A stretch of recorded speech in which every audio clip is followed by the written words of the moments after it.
Au moment où les FARDC gagnent de plus en plus du poil de la bête sur le terrain, au moment où le gouvernement est mobilisé à rassembler le plus de moyens financiers possibles pour que les FARDC continuent à gagner sur terrain, l'on se retrouve face à une nouvelle situation. Une situation que nous avons peut-être déjà évoquée lors de nos précédentes émissions avec le communicateur de l'UDPS que je reçois encore dans ce numéro de l'invité, Junior Koudoura. Bonjour et bienvenue.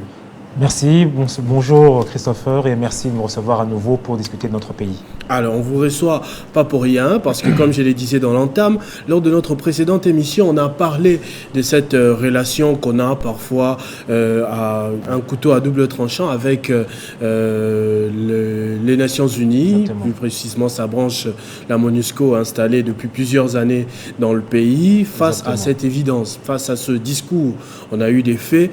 Le représentant du Conseil de sécurité qui est venu à Kinshasa, qui a dit au président du Sénat que le gouvernement n'était pas concerné par l'embargo dont on a souvent parlé, mais le vice-premier ministre des Affaires étrangères nous apprend qu'il y a même une cargaison. Il parle des faits qui devaient arriver à Kinshasa, qui n'a pas pu arriver, faute de ce fameux embargo encore. Alors oui, contextuellement, en 2003, la RDC était sous embargo militaire afin de permettre à l'accord global inclusif d'être appliqué dans les meilleures conditions. Et donc, interdiction d'armes pour la RDC et les groupes rebelles, donc la RDC, le gouvernement et les groupes rebelles, pour permettre à l'accord cadre d'être appliqué. En 2008, effectivement, de manière légale, à travers la résolution 1807 de 2008, la RDC n'est pas sous embargo purement parlé, mais sous un régime de notification. Ça, c'est d'un point de vue légal, mais tactiquement et pratiquement, nous sommes bien sous embargo parce que, à travers ce régime de notification qui impose donc aux fournisseurs d'armement à la RDC de notifier les Nations Unies de certains types d'armes qu'ils fournissent à la RDC. Et à travers cela, nous sommes plus que jamais pratiquement dans l'embargo. Pourquoi? Parce que plutôt que d'imposer à la RDC de ne pas acheter d'armement à tel ou tel fournisseur, les Nations Unies ont pris une autre méthode. Ils ont carrément directement attaqué les fournisseurs pour leur dire que vous devez nous notifier en cas d'armement ou de transaction avec la RDC. Donc les fournisseurs ont peur de vendre à la RDC. On se doute bien qu'une notification, ce n'est pas une notification simple. Ça, c'est de la terminologie.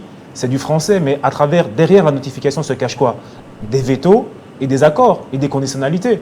Donc en d'autres termes, quand le VPM, le vice-premier ministre, le ministre des Affaires étrangères, dit effectivement que des armes étaient en chemin vers la RDC, mais que la transaction a été interrompue, c'est bel et bien un exemple du fait qu'il n'y a pas simplement notification, mais que derrière la terminologie notification, il y a effectivement parfois des obstructions, des vétos qui sont émis ou des conditionnalités qui sont émises et qui posent problème dans la transaction que nous voulions faire pour armer nos forces nationales telles qu'il le faut et éradiquer la menace. Alors, vous avez cité deux dates, 2003 et 2008. Oui. On aimerait un peu comprendre. Depuis quel moment exactement la RDC a arrêté d'acheter librement, de se ressourcer librement en armement, et comment la RDC fait pour tenir, parce que pendant tout ce temps, il y a des attaques de toutes parts.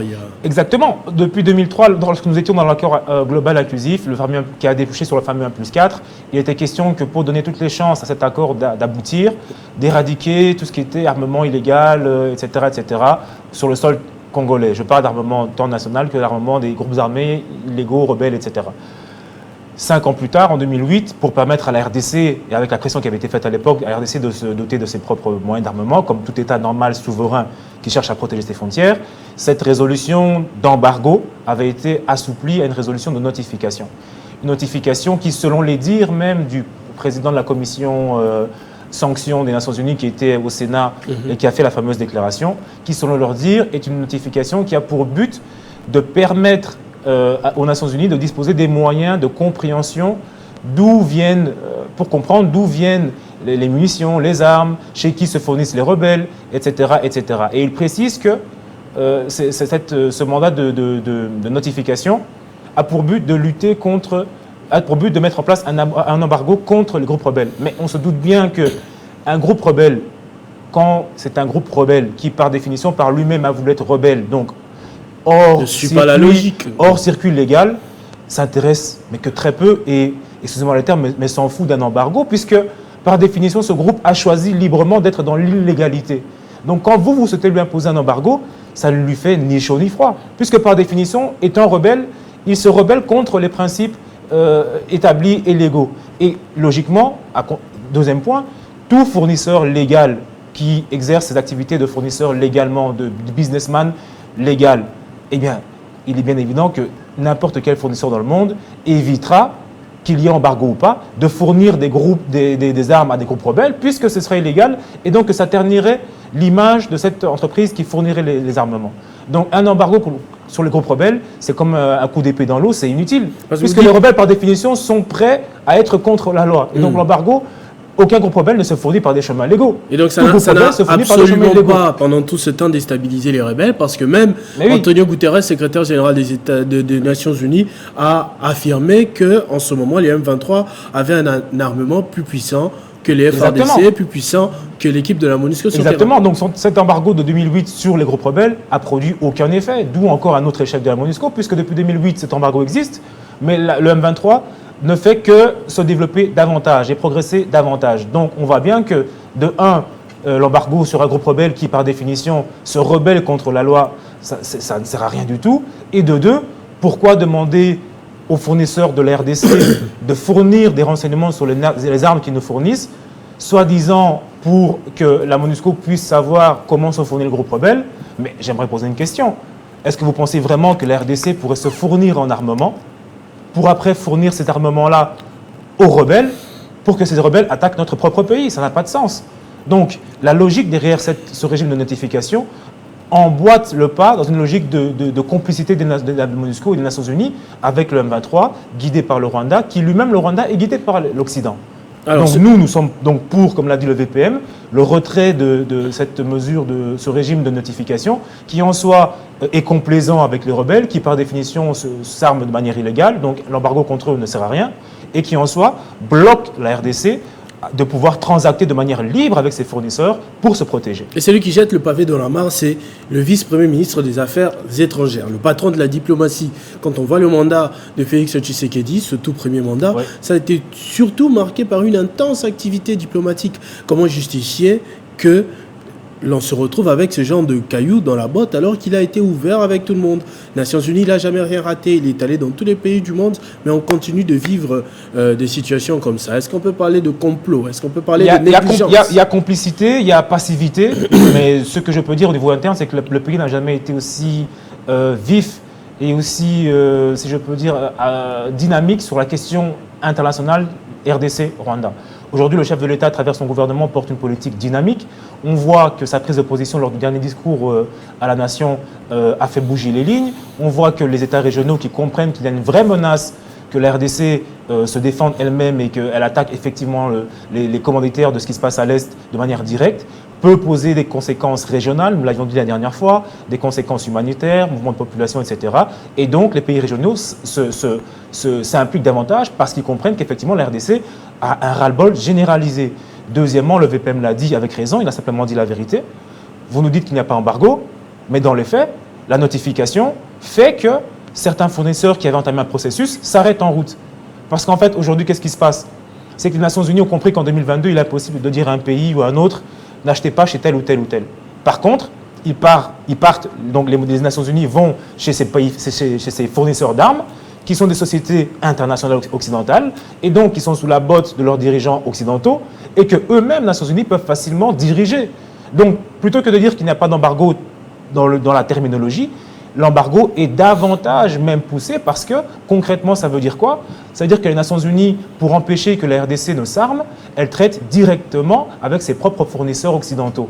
Pour dire qu'aujourd'hui, on ne dit plus à la RDC, tu ne paieras pas d'armes au niveau de l'Occident, mais les Nations Unies appellent directement les Occidentaux, enfin les fournisseurs occidentaux, pour leur dire ne fournissez pas tel ou tel ou tel. Et c'est ça la question. Et c'est ça le blocage dont a simplement parlé le VPM normalement. Et nous sommes tout à fait d'accord avec lui sur le point de dire qu'effectivement, ce régime de notification pose un fameux problème. Et vous l'avez dit, c'est une épine dans le pied des Congolais qui en ont marre de cette question rwandaise et qui veulent se défendre eux-mêmes. Alors, qu'est-ce qu'il faudra faire maintenant que le problème est constaté, que les masques sont tombés, qu'on a dit toute la vérité? Comment répondre à cette situation-là qui dure des années déjà? D'abord diplomatiquement, parce qu'il faut le dire, la diplomatie demeure, elle demeurera toujours. Ceux qui disent qu'il faut rompre les relations diplomatiques avec les Nations Unies, avec les États régionaux de la sous-région, c'est l'utopie et c'est du populisme. La diplomatie ne sera jamais rompue. Tant que les États existeront et cohabiteront, il y aura toujours la diplomatie. La question, c'est le contenu de cette diplomatie-là et la vigueur que l'on y met, avec les arguments que l'on y met. Mais la diplomatie existera tant que les États existeront et cohabiteront. C'est dans cette diplomatie-là, poser des principes clairs. Un, nous ne voulons pas de cette notification, de ce régime de notification. Le VPM l'a dit, la question a été soumise aux Nations Unies et a fait l'objet d'un examen. Deux, c'est de continuer à chercher des partenaires fiables au niveau de la sous-région ou au niveau de l'Occident ou encore au niveau de l'Orient. Parce qu'aujourd'hui, effectivement, la question est de savoir si, il faut être conséquent, si nous estimons que les Occidentaux et certains pays de l'Occident ne sont pas fiables et transparents avec nous, nous devons être conséquents et chercher d'autres partenaires beaucoup plus transparents et fiables, qui auront d'autres intérêts que de celui de nuire à la RDC. Et c'est la politique qui est la nôtre. Donc le terrain diplomatique est attaqué. La question de l'armement en RDC, parce que vous l'avez dit, c'est vrai, les transactions, dans ce que le VPM a dit, on retient que les transactions d'armement ont été bloquées, mais on retient aussi et surtout que la RDC est en train de s'armer. Et ça, c'est une victoire, c'est un grand pas. Ça confirme effectivement ce que le chef de l'État a dit, ce que le gouvernement a dit, ce que le ministre des Finances a dit, c'est que les fonds ont été décaissés pour armer notre armée. Donc quand le VPM dit à la télévision ou dit sur les réseaux sociaux qu'effectivement les transactions ont été interrompues parce que des pressions de ceci, cela, disant que non, ne fournissez pas à RDC tel ou tel matériel parce que vous êtes sur liste noire, ça démontre que oui, nous sommes sur liste noire, que oui, il y a un embargo caché, mais que surtout, oui, le chef de l'État est déterminé à armer ses troupes. Et que ces achats-là ont été passés, que ces transactions-là ont été en cours mais interrompues, et qu'effectivement, la RDC est en train de s'armer. Et je pense qu'effectivement, c'est ce point-là qui fait mal aux États qui nous veulent du mal et qui sont en train de nous attaquer. Alors, le VPM a dénoncé, mais après, il a un peu, comme vous, dit qu'il ne faudrait pas, parce qu'il y a quand même des groupes de jeunes qui se sont mobilisés et qui voulaient s'élancer dans des actions des rues, et il a déconseillé cela. Quel serait le danger, à votre avis, que l'on puisse réagir aussi un peu de manière impulsive pour faire passer ce message? Nous sommes à l'aube de la reprise des négociations au Kenya entre la RDC et les parties belligérantes. Ces négociations reprendront le 21 novembre. Nous sommes en train de nous réarmer militairement. Nous sommes en train de pousser à ce que la mesure de notification, le régime de notification soit annulé. Et donc, des mesures sont prises. Effectivement, il ne faudrait pas que ces négociations-là, qui sont déjà suffisamment âpres et difficiles, soient torpillées par des problèmes que nous pourrions rajouter dans la manière dont nous négocions. La pression que nous faisons par notre volonté affirmée de nous armer est une pression considérable. La pression diplomatique qui est faite aussi à travers ce que fait le chef de l'État quotidiennement est une pression considérable. Il ne faudrait pas nous-mêmes nous mettre des propres blocages à ce que nos pressions diplomatiques et militaires soient bloquées. Mais par contre, c'est vrai que il y a des groupes de jeunes, et même pas seulement des groupes de jeunes, des groupes de Congolais qui ont un ras-le-bol généralisé et que le pays comprend. Le VPM a dit effectivement qu'il ne souhaitait pas et n'encourageait pas les populations à menacer les responsables de la MONUSCO, à menacer la présence de la MONUSCO RDC, mais le ras-le-bol général et généralisé de la population, jeunes et moins jeunes, il est totalement compris. Parce que tous, en tant que patriotes, lorsque le chef de l'État dit « mobilisez-vous, soyez vigilants », on ne peut qu'avoir un ras-le-bol généralisé. Donc ce ras-le-bol généralisé n'est pas un mot d'ordre donné par le gouvernement qui va en phase de négociation, mais ce ras-le-bol généralisé est totalement compris par tous les Congolais. Parce qu'aujourd'hui, le pays est menacé, et face à cette menace, on ne peut qu'avoir un ras-le-bol généralisé qui est totalement compris. Mais simplement, on ne faudrait pas qu'il entrave les négociations qui sont en cours et les processus autres qui sont en cours par le gouvernement. Là, vous êtes en train de parler des Congolais en général, des Congolais unis. J'aimerais quand même avoir votre réaction sur des propos contenus justement des cadres de la coalition Lamuka, notamment son responsable, Martin Fayulu, qui parle de Félix Tshisekedi comme une partie du problème et qui est donc incapable de résoudre le problème. Personnellement, comment vous avez vécu ça au moment où on a appelé à une mobilisation générale des Congolais et que ça semble quand même petit à petit marcher? Il est quand même bizarre que M. Fayulu dénonce le président Tshisekedi comme part du problème rwandais quand on sait que M. Fayulu, jusqu'à l'aube des élections, était un fervent allié et défenseur du président Tshisekedi. Donc pourquoi ce revirement de situation? On se pose des questions.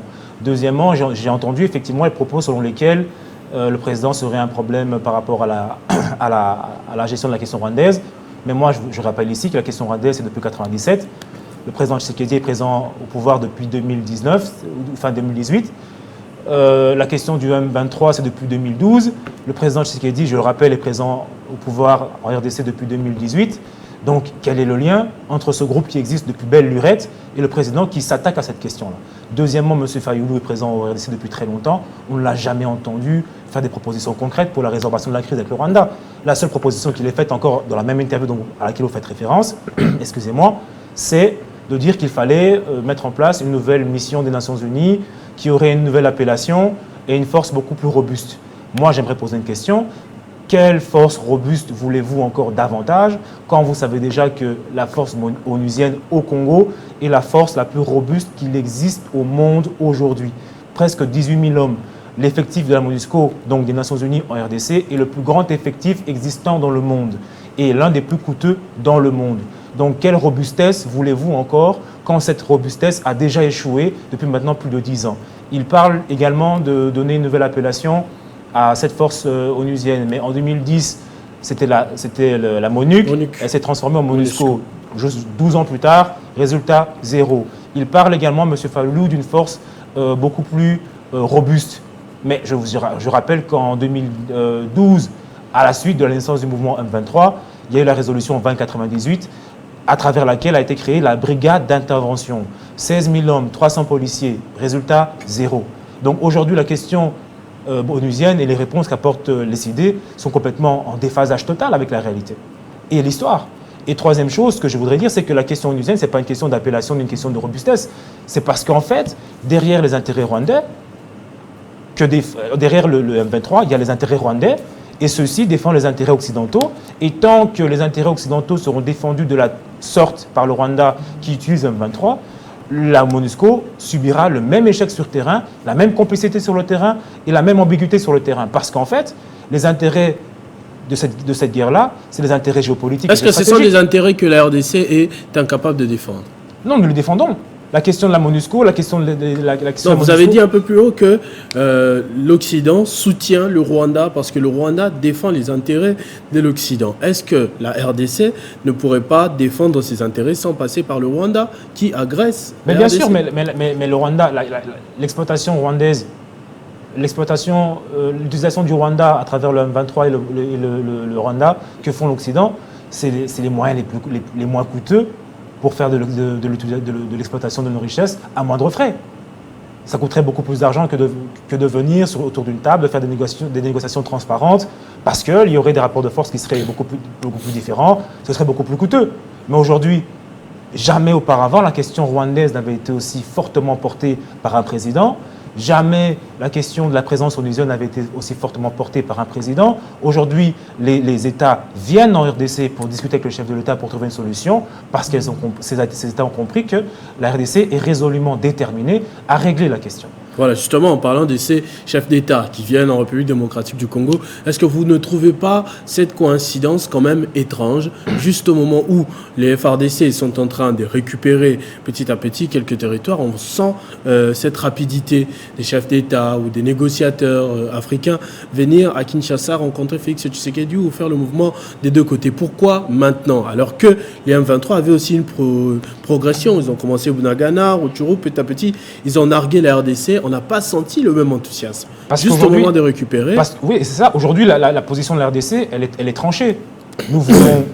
D'abord, nous n'allons pas discuter avec un groupe rebelle qui n'a pas qualité à discuter avec un chef de l'État, ni avec un gouvernement légitimement et légalement établi. Ensuite, de deux, nous connaissons les véritables commanditaires. Donc, à partir de ce moment-là, quand on sait qui est derrière les attaques du Rwanda, des attaques de la RDC, nous savons que c'est le Rwanda. Donc, nous, comme je l'ai dit tout à l'heure, les preuves sont là, la RDC est en train de se réarmer. Et les États régionaux ont compris que l'option a été franchement levée par le gouvernement et le président de ne plus se laisser faire et d'aller de l'avant, d'être beaucoup plus offensif. Et donc là, avec les risques que ça comporte humanitairement, géographiquement, géopolitiquement et même démographiquement, avec les risques de population qui se déplaceraient, les risques de fuite, les risques de famine, etc., les États ont compris que la RDC ne sera plus passive. Malgré la diplomatie, cette diplomatie aussi, elle a monté de cran, elle est devenue beaucoup plus dynamique, beaucoup plus offensive. Mais d'un point de vue militaire, les États régionaux ont vu que la RDC passe à l'offensive. Premièrement, elle se réarme. Deuxièmement, elle demande la fin du régime de notification. Donc, la menace prônée par le chef de l'État, elle est réelle. L'option diplomatique, si elle n'aboutit pas, il y aura une option militaire. Et à ce moment-là, il ne faudra pas venir vers la RDC pour dire à la RDC « Pourquoi avez-vous été en guerre ?» Parce qu'aujourd'hui, tous les moyens ont été mis en place par le gouvernement pour permettre une solution non militarisée.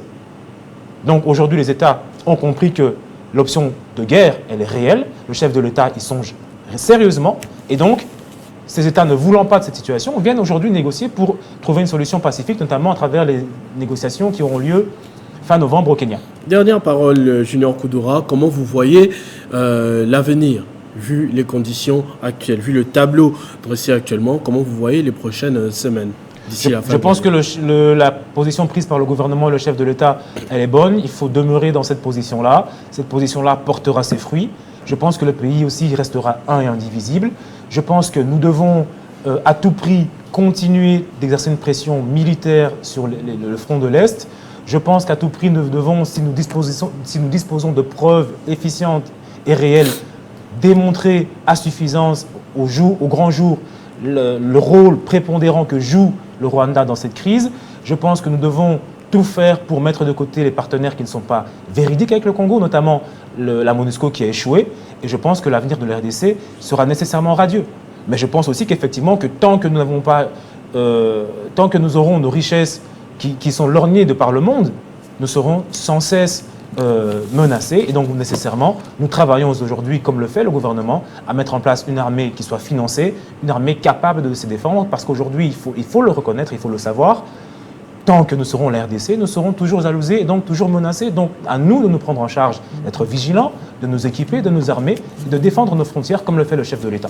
Merci beaucoup, Junior Koudoura, communicateur UDPS, parti présidentiel, pour ces analyses, en tout cas, cet éclairage sur cette question de la diplomatie en ce moment de guerre que rencontre la République démocratique du Congo, une guerre injuste infligée par son voisin, le Rwanda, sous la casquette du M23 aujourd'hui, reconnue par tout le monde. Merci beaucoup. On espère qu'on va se retrouver très prochainement avec le même plaisir.